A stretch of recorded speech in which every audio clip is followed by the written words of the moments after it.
Pilgti atceros to sajūtu par to, ka bišķiņ tāda bezpalīdzības un bezspēcības sajūta par to, ka tā visa situācija, kurā es sev esmu tā kā ielikusi, viņa ir, liekas, tāda grūta un neizdzējama. Bet jā, tā kopējā emocionālā sajūta ir pilnīgi nomainījusies. 1500 iespējams. Mhm. Jā, tas ir Mhm. tas, ko es Šeit ir ietaupīju. rakstījis. Mm. Un man šķiet, ka pat vēl vairāk, nu, teiksim, ja tā parēķina, ja es būtu tur turpinājis kaut ko tādā Vēl pašā šeit. garā. Man ir lielāka tāda stabilitāte, tas emocionālais nav vairs. Jā, nu, ka es jūtos tā kā emocionāli stabili par šo tēmu. Man vairs nav tur jādomā, kā es tur kaut ko nomaksāšu, vai, ja man vajadzēs kaut ko nākotnē, tad kā tas būs. Ir tāds miers iestājies, tā kā, ka par visu ir padomāts, pat vairākus, var teikt, pat mēnešus uz priekšu, un man nav jādomā, nezinu, vai man kaut kas pietrūks pēkšņi. Mainījās tā domāšana, man liekas, tas ir tas galvenais par šo vispār, kā es pirms tam darīju, jā, ka man likās, ja man kaut ko vajag, tad man ir vieglāk aizņemties.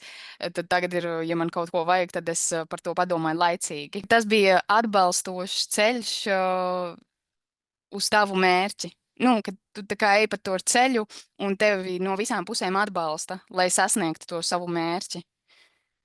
Forši. Ilgā laika posmā, jā. Kad tev ir šīs te rociņas, kuras tev palīdz un arī emocionāli tu jūties labi, pat tad, kad ir grūti. Ir tāds teiciens, zināšanas nav spēks, kamēr viņas nav pielietotas.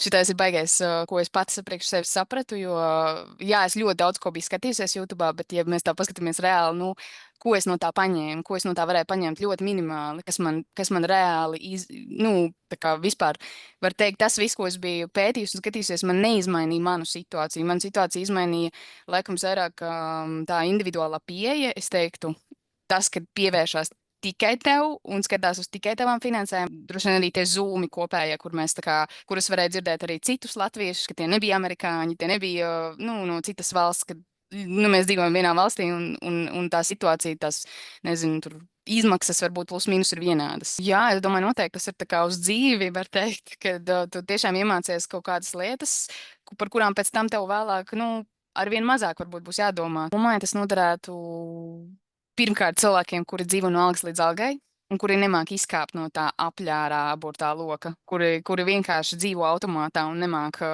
nezin kā izkāpt no tā no algas līdz algai. Man liekas, tas tāds beigas, un tad, protams, jebkuram tas var noderēt, paskatīties savām finansēm, savādāk ieraudzīt kaut kādu citu perspektīvu, jo arī man likās, ka es zinu daudz, jā, man likās, bet tas nav par zināšanu, tas drīzāk ir tiešām par ka tu īsnībā iemācies tos paradumus, un tu viņus turpini darīt un neatmet ar roku, un tā kā tas kļūst par tavu paradumu.